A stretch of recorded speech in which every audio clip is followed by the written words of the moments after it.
अस्सलाम वालेकुम students, how you hope so कि आप सब खैर और आफियत से होंगे। अल्लाह पाक आप सबको अपने सामान में रखिए। जी स्टूडेंट्स, आज हम लेसन पढ़ेंगे। आपकी किताब में दिया गया लेसन है आराम और सुकून। ये एक ड्रामा है जो सैयद इम्तियाज़ अली ताज का लिखा हुआ है। सैयद इम्तियाज़ अली ताज 1900 में पैदा हुए और सैयद इम्तियाज़ अली ताज ने ड्रामा नगारी की वजह से उनको जो है उर्दू अदब में एक आला मकाम हासिल हुआ। इन्होंने आला मकाम और मरतबा पाया।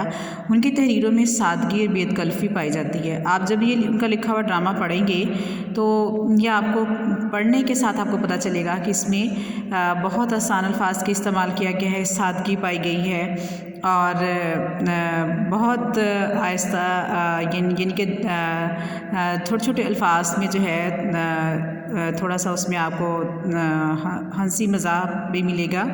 और स्टूडेंट्स, हम थोड़ा सा देख लेते हैं सैयद इम्तियाज़ अली ताज के बारे। ड्रामा नगारी की बुनियाद रखने वाले अदीब इम्तियाज़ अली ताज अपने इस ड्रामे में हमें कीमती सबक दे रहे हैं कि मरीज़ के लिए दुआ से ज़्यादा कीमती चीज़ आराम और सुकून होता है। अगर मरीज़ के इर्द गिर्द शोर होगा तो उसकी तबीयत संभलने की बजाय मज़ीद बिगड़ जाएगी। बीवी को घर का सुकून यानी चैन समझा जाता है, मगर बहुत ज़रा बोलने वाली बीवियाँ जो होती हैं वो चैन की बजाय बेचैनी का सबब भी बनती हैं। और ऐसी सूरत हाल इस ड्रामे में है। एक बीमार और थके हुए शख्स को आराम और हौसले की ज़रूरत होती है, लेकिन बेजा शोर की वजह से आराम की बजाय वो असाबी तनाव का शिकार हो जाता है, यानी वो टेंस हो जाता है। इट मीन्स के इस लेसन में जो ज़्यादा फोकस्ड है वो इस चीज़ पर है कि अगर कोई घर में बीमार है तो उसको दवाई के साथ साथ यानी उसको दवा के साथ साथ जो है मुनासिब आराम और सुकून की भी ज़रूरत होती है। हम इस लेसन के बारे में थोड़ा सा देख लेते हैं खुलासा। इस ड्रामे में मुसन्निफ़ एक ऐसे आदमी का हाल बताता है जो दफ्तरी काम काज की वजह से बीमार हो जाता है।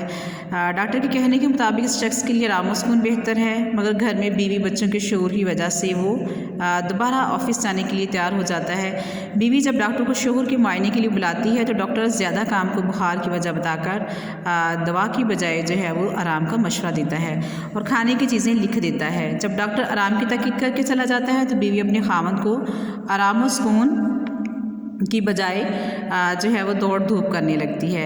इट मीन्स कि वो घर के अपने आम जो उसके रूटीन के काम हैं उनमें मसरूफ़ हो जाती है। कमरे में ऊंची आवाज़ में बातें करती है, कमरे में ही नौकर को डांटती है और मियाँ से भी तबीयत का हाल साथ साथ पूछती रहती है और कहती है चुप कर जाओ, चुप करके लेटे रहो, डॉक्टर ने आराम का मशवरा दिया है। आप बोलेंगी नहीं, आप उठेंगी नहीं, आप रेस्ट करेंगी। घंटी ढूंढने के लिए नौकर को आवाज़ें देती है। जब नौकर कमरे में दाखिल होता है तो उसे बुरा भला कहती है और इस तरह से वो नामुराद जैसे अल्लाह हमारा और नामुराद जैसे अलकाबात इस्तेमाल करती है। खामन बार बार चुप करवाता है। जो ही वो कमरे से बाहर जाती है तो फ़ोन की घंटी बजती है, जिस पर फ़ोन की घंटी बजने पर जो है मियाँ उठाने के लिए कहता है और मुलाजिम कमरे में झाड़ू देने लगता है तो खामन डांट कर बाहर निकाल देता है। बच्चा सेन में खिलौना गाड़ी चलाता है, उसका शोर भी कमरे में आ रहा है। बीवी कमरे में आकर अंदर से नौकर को कम वक्त अल्लाह हमारा जैसे अल्फाज इस्तेमाल करके डांटती है। इतनी देर में पड़ोसी के यहाँ गाना बजाने की आवाज़ आनी शुरू हो जाती है। मियाँ शोर के बाइस बहुत परेशान होता है, लेकिन बीवी के चीखने चिल्लाने, बच्चे की खिलौना गाड़ी और हारमोनियम की आवाज़ यानी कि जो साथ वाले घर में गाना बजाया जा रहा होता है उसका भी शोर शामिल हो जाता है। और रही सही कसर इस तरह से निकल जाती है कि गली में फ़कीर भी राहे मौला की सदाएं लगाना शुरू हो जाता है, यानी कि कोई बाहर फ़कीर भी आ जाता है। फिर मुलाजिम हावन दस्ते में रीठे कूटना शुरू हो जाता है और इस तरह मुख्तलिफ़ आवाज़ें जो हैं वो मिलकर एक शोर पैदा करती हैं, जिसकी वजह से मियाँ साहब की तबीयत संभलने की बजाय और बिगड़ने लगती है। आखिरकार वो अपनी टोपी और शेरवानी लाने को कहता है। बीवी पूछती है कि कहाँ जा रहे हैं, जिस पर वो कहता है दफ्तर जा रहा हूँ। फिर पूछती है क्यों, तो वो जवाब देते हैं आराम और सुकून के लिए। इट मीन्स कि मियाँ ने घर रहने की बजाय जो है दफ्तर में जाने को तरजीह दी, सिर्फ इसलिए कि कम से कम वहाँ इतना शोर नहीं होगा और उसको आराम का मौका मिल जाएगा। जी स्टूडेंट्स, ये आपको लेसन का आज तारुफ मैंने दे दिया। इसको आप मुख्तलिफ खुलासा भी कह सकती हैं। नेक्स्ट क्लास में इंशाल्लाह हम लेसन पढ़ेंगे और मुश्किल फाज के मानी भी करेंगे, इसके साथ एक्सरसाइज भी होगी।